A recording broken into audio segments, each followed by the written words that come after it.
সাবেক ডাক, টেলিযোগাযোগ ও তথ্য প্রযুক্তি মন্ত্রীর নির্দেশে পাল্টানো হয় চলমান দরপত্রের শর্ত। নতুন খাত তৈরি করে যোগ বাড়ানো প্রায় 150 কোটি টাকার ব্যয়। বিষয়টি একেবারেই বিধিসম্মত নয় বলে মন্তব্য সরকারি ক্রয় ব্যবস্থাপনা দেখভালের খোদ সরকারি সংস্থা সিপিটিইউর। অনিয়মের এমন ঘটনা তৃতীয় দফায় শেখ রাসেল ডিজিটাল ল্যাব স্থাপন ও ডিজিটাল কানেক্টিভিটি প্রকল্পে। বিশ্লেষকরা বিষয়টিকে দেখছেন দুর্নীতির বড় ঘটনা হিসেবে। রিপোর্ট করেছেন ইমদাদ হক, ছবি তুলেছেন নাসির বাবু। 100% কপার কন্ডেন্সারে তৈরি ভিশন ফ্রিজ, তাই গুণে মানে অটুট থাকে বছরের পর বছর। শিক্ষার্থীদের এই কোলাহল মেহেরপুরের শোলমারী মাধ্যমিক বিদ্যালয়ে। এই সময় তাদের ল্যাবে কম্পিউটার ক্লাস করার কথা, কিন্তু তা সম্ভব হয়নি 8 বছর আগে চালু হওয়া শেখ রাসেল ডিজিটাল ল্যাবের 17টি ল্যাপটপের সবগুলোই নষ্ট হয়ে যাওয়ার কারণে। এভাবে চলতে থাকলে আমরা ক্লাস 9, 10 থেকে আমরা কিছুই শিখতে পারবো না। কয়েকটা সে মেরামত করেছি নিজে। তাছাড়া এখন মেরামত করলে আমরা তো সরকারকে জানাতে হবে, অফিসকে জানিয়ে তো এভাবে কোনো পদক্ষেপ নেয় না। নির্বাচিত শিক্ষা প্রতিষ্ঠানে 2টি প্রকল্পের আওতায় 10,000 ডিজিটাল ল্যাব স্থাপনের কাজ চলছে।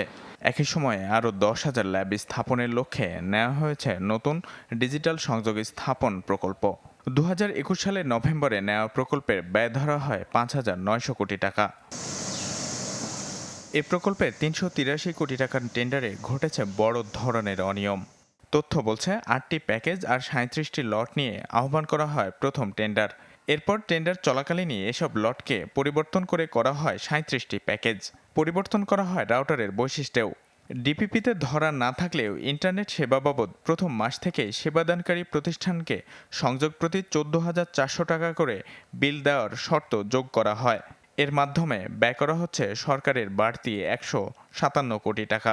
অনিয়মের এসব আদ্যপান্ত জেনেও এই ফাইলে স্বাক্ষর করেন সেই সময়ের তথ্য প্রযুক্তি প্রতিমন্ত্রী।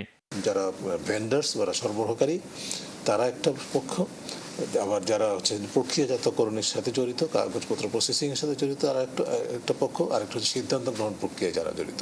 এই যে ত্রিমুখী একটা আতাত হয়ে যায়, এই আতাতটাই কিন্তু আসলে মূলত ক্রয় খাতে অনিয়মের জন্য সবচেয়ে বেশি, যেটা আমরা কোভিডের সংকটের সময় প্রকটভাবে দেখেছি।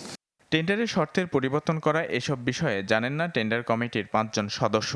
এমনকি বিষয়টি জানাজানি হলে পাল্টে ফেলা হয় কমিটিও। ডেডলাইন ফর সাবমিশনের আগে ক্লারিফিকেশন অথবা প্রি টেন্ডার মিটিংয়ের ভিত্তিতে সংশোধনের সুযোগ আছে, স্পেসিফিকেশনে বা অন্যান্য ক্রাইটেরিয়াতে সুযোগ আছে। সেই সুযোগ কিন্তু বহাল। সেই সুযোগটা কাজে লাগানোর পর যখন দরপত্রদাতা সাবমিশনের ডেডলাইনে সাবমিট করে ফেললো, তারপরে আর কোনো পরিবর্তনের সুযোগ নেই। এ বিষয়ে অবগত টেন্ডার নিয়ন্ত্রক সংস্থা সিপিটিইউ বলছে, পিপিআর বিধিসম্মত হবে না দফায় দফায় টেন্ডারের এই শর্ত পরিবর্তন। এ বিষয়ে প্রকল্পের আগের পরিচালক জানালেন, দায়িত্ব ছাড়ার পরের বিষয়ে অবগত নন তিনি। বিষয়গুলো খতিয়ে দেখার কথা জানালেন তথ্য ও প্রযুক্তি বিভাগের সচিব। না, আমি হাঁটার পরে দেওয়া হয়েছে যেগুলো আমি জানি না, আমি চলে আসছিলাম। তাই আমি এক্স্যাক্টলি জানি না আসলে। এটা যে ডিসি প্রকল্পটা আমাদের ইউনিভার্সিটি, আসলে তাদের সাথে একটু কথা বললে আরো ক্লিয়ার জানতে পারবে। ডিজিটাল ল্যাবে ভর করে শিক্ষার্থীদের স্বপ্ন আগামী দিনে দক্ষ জনবল হিসেবে গড়ে ওঠা।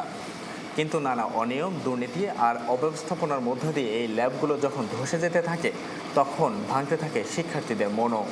এর মাধ্যমে শুধু দেশের সম্পদই নষ্ট হয় না, নষ্ট হয় এই প্রজন্মের ভবিষ্যতও। ইমদাদ হক, চ্যানেল 24, সাভার, ঢাকা।